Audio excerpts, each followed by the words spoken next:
لیکن قابل چونکہ کاف ہے نا، مسلم لیگ کاف جیسے کی، تو قابل جو ہے نا حضرت آدم علیہ السلام کا بیٹا، یہ ظالم، کاف یہاں پر آتا ہے تو قتل اسی سے شروع ہوتا ہے، کاف جہاں آتا ہے نا تو قتل آتا ہے۔ آپ لوگ ناراض نہ ہو، محسوس نہ کریں، اسی میں مسلم لیگوں کو نہیں سب کو کہہ رہا ہوں، ان میں تہجد گزار بھی ہے، غیرت مند بھی ہے، اور بے غیرتوں کی بڑی تعداد بھی ہے۔ آپ سمجھ رہے؟ اس طرح نہ ہر زن زنس تو نہ ہر مرد مرد، سارے مرد بھی برابر نہیں، عورتیں بھی برابر نہیں، نہ ہر زن زنس تو نہ ہر مرد مرد، خدا پنج و انگشت یکساں نہ کر، عورتیں سے برابر نہیں ہے، مرد سے برابر نہیں ہے، انگلیاں سے برابر نہیں ہے۔ ان میں تہجد گزار بھی ہے، تہجد گزار بھی ہیں، حیا والے لوگ ہیں، غیرت مند بھی لوگ ہیں، لیکن بے غیرت بھی ہے جو بیٹھا ہوا، اس قسم کے بے غیرت بھی ہے جو دنیا کا سب سے بڑا بے غیرت کائنات ہے۔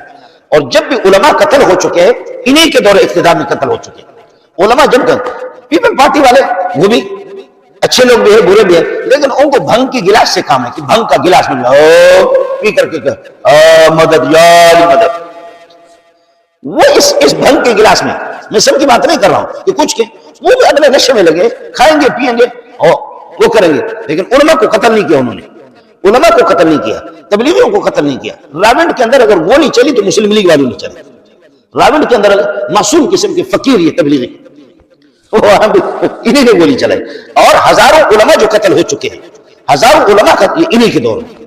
خیبر پختونخوا میں 70-80 ہزار لوگ قتل ہو چکے، انہوں نے کیے۔ بلوچستان میں جو ہزاروں قتل ہو چکے ہیں وہ انہوں نے کیے، کر رہے ہیں، کرتے رہیں گے۔ یہ حضرت اقدس مولانا فضل الرحمان کی بڑی اچھی بات ہے، وہ کہتے ہیں کہ چلو پیپل پارٹی والے کھانے میں لگے رہتے ہیں، ان کی توجہ اس طرف ہے، علماء کو قتل نہیں کرتے۔ علماء کو جب بھی قتل کیے انہوں نے۔ ہم لوگ بڑے پیارے لوگ ہیں کہ جی جس طرح ایک دوسرے کے خون بہاتے ہیں، خون کسی کا بھی ہو، کسے باشد کسی کا بھی خون ہو، وہ خون جو ہے نا اس طریقے پر بہانا، ظلم اور زیادتی کر کے کسی کے خون کو بہانا ٹھیک نہیں ہے۔ حضرت یحییٰ علیہ السلام کو جب قتل کیا گیا، شہید کیا گیا حضرت یحییٰ علیہ السلام کو، قتل کس نے کیا؟ بادشاہ نے ایک بیوہ عورت سے شادی کر لی۔ شادی کیا، ان بغیرتوں کو شادی کی ضرورت کیا؟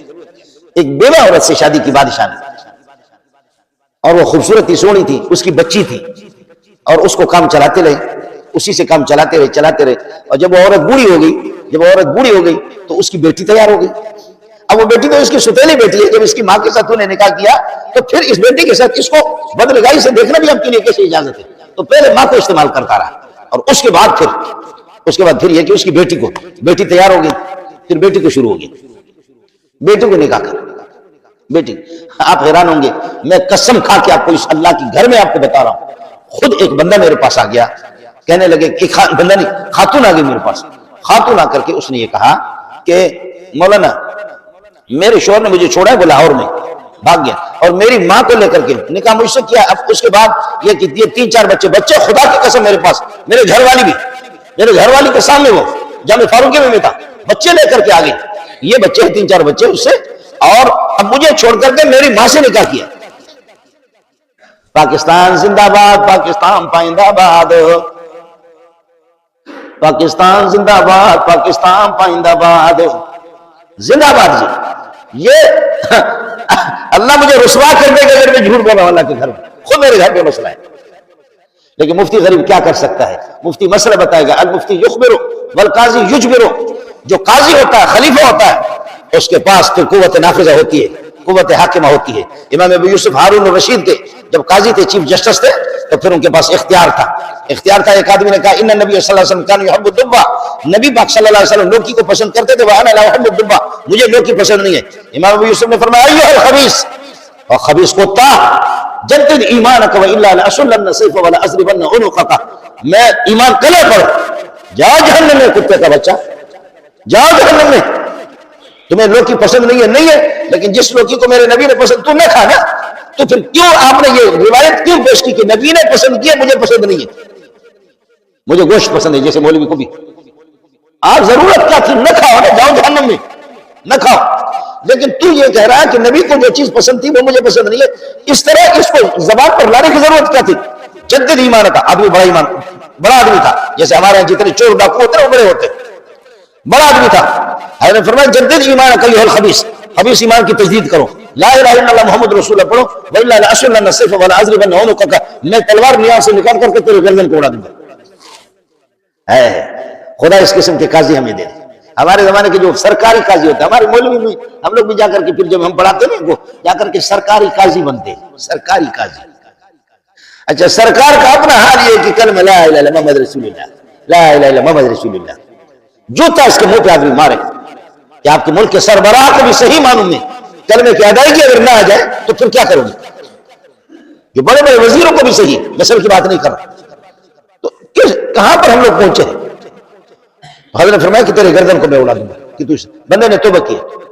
تو میں عرض کر رہا ہوں اس زمانے کے قاضیوں کے پاس پاور ہوتا تھا، ہمارے یہاں پاس آج جو قاضی ہے وہ قاضی نہیں ہے بلکہ وہ تازی ہے، تازی تازی۔ اور تازی وہ شکاری کتا ہوتا ہے، جب خرگوش کو ہم لوگ دیکھتے ہیں یا ہرن کو دیکھتے پھر وہ کتا دوڑتا ہے۔ اور جیسے کہ آج ہمارے دین دشمن جتنے بھی ہیں سرکاری قاضی رکھ کر کے کتے رکھے ہیں انہوں نے، بس مولوی بھی دوڑتا ہے۔ وہ قاضی نہیں ہے، وہ تازی ہے، سرکاری قاضی، وہ تازی بنے ہوئی ہے، کچھ بھی نہیں۔ خدا کی قسم مجھے خود کہا کہ آپ کو اللہ کو بھلا کریے کہ کیا ہے آپ کو کورٹ کے جج بناتے ہیں، میرے اساتذہ بھی موجود ہیں، میں نے کہا لعنت بھیجتا ہوں اس جج بنانے پہ۔ ان غریبوں کو ججوں کو اختیار کیا ہے؟ کچھ بھی نہیں ہے، کچھ بھی نہیں ہے۔ اوپر سے جو آرڈر آتا ہے وہی آپ کو کرنا ہے، وہی آپ کو اسی پر فیصلہ کرنا ہے۔ میں پی ایچ ڈی ڈاکٹر ہوں، میں پی ایچ ڈی ڈاکٹر ہوں، اور خود آئے آفر آئے فارم آئے اس کو پر کرو۔ میرے شیخ مفتی نظام الدین جو شہید ہو گیا، میں نے کہا لعنت بھیجتا ہوں۔ حضرت شیخ صاحب حیران ہو گئے، مولانا سلیم اللہ خان صاحب، ابھی بھائی یہ فارم آ گیا، میں نے کہا ان کے منہ پہ مارو، منہ پہ مارو۔ ان کے جج کو کیا اختیار ہوتا ہے؟ حاکم وہ ہوتا ہے تو اس کے پاس پاور ہو، اور ہمارے حاکم کے پاس بھی پاور نہیں ہے، اس کے اوپر پاور کسی اور کا ہے، پھر ان کے اوپر کسی پاور کسی اور کا ہے۔ وَكَذَلِكَ نُوَلِّي بَعْضَ الظَّالِمِينَ بَعْضًا بِمَا كَانُوا يَكْسِبُونَ، ہم اس طرح ظالموں کو ایک دوسرے پر مسلط کرتے ہیں۔ ہمارے مولوی لوگ ہوتے ہیں نا، ہمارے مدرسے بڑے بڑے مدرسے ہوتے ہیں، بڑے بڑے مدرسے، بڑے بڑے مدرسے ہوتے ہیں، تو مدرسے 2000 4000 5000 طلبہ ہوتے ہیں، تو 50-60 استاد ہوتے ہیں، تو کوئی مشکل مسئلہ جب آتا ہے، مشکل مسئلہ آتا ہے، تو مولوی صاحب وہ جو پرنسپل ہوتا ہے نا وہ جمع کرتا ہے سب کو جمع کرتا ہے، جمع کر کے استادوں کو کہتا ہے کہ مشکل مسئلہ آیا جس کی نوعیت یہ ہے، جس کی تفصیل یہ ہے، آپ کی رائے کیا ہے؟ وہ کہتے ہیں کہ میری رائے یہ ہے، خاموشی۔ آپ کی رائے کیا ہے؟ آپ کی رائے کیا ہے؟ آپ کی رائے کیا ہے؟ آپ کی رائے کیا ہے؟ آپ کی رائے کیا ہے؟ آپ کی رائے کیا ہے؟ ہر ایک اپنی رائے بتاتا ہے، لوگوں کو بیوقوف بنانے کے لیے مولوی صاحب کہتے ہیں، وہ یہ کہتے ہیں یہ رائے، یہ رائے، یہ رائے، یہ رائے، یہ رائے۔ آخر میں پھر مولوی صاحب خود چونکہ پرنسپل ہوتا ہے، تنخواہ بھی دیتا ہے، اور وہ سارے غریب ملازم ہوتے ہیں، تو مولوی صاحب کہتے ہیں کہ میری رائے یہ ہے۔ آخر میں وہ اپنی رائے، اس مسئلے کو اس طرح حل کیا جائے، میری رائے یہ ہے۔ تو 4-5 ان میں چمچے بیٹھے ہوتے کہتے اللہ اکبر، حضرت کی بات کا کیا کہتے ہیں؟ 4-5 وہاں پر بیٹھے ہوئے چمچے ہوتے ہیں، تو وہ چمچے کہتے ہیں اللہ اکبر، محترم صاحب نے سبحان اللہ کیا حل پیش کیا۔ تو ہم سے بھی غیرت نکل گئی ہے، ہم سے بھی غیرت نکل گئی۔ جبکہ پھر وہی ہوتا ہے، وہ تو پہلے سے طے شدہ ہوتا ہے کہ پرنسپل نے جو کچھ کیا ہے نا تو وہی ہوتا ہے، اب دوسروں کو بیوقوف بنانے کے لیے وہ، جبکہ پھر وہ پرنسپل کی اپنی رائے بھی نہیں ہوتی، وہ بھی اس کی بیوی کی رائے ہوتی ہے، پیچھے سے بیوی نے اس کو اللہ کو بھلا کرے جوتا مار کر کے بھیجا کہ یہ کرنا ہے آپ نے۔ ہے مولوی مسلط ہے مدرسوں پر، محتم صاحب محتم پر مسلط ہے بیوی۔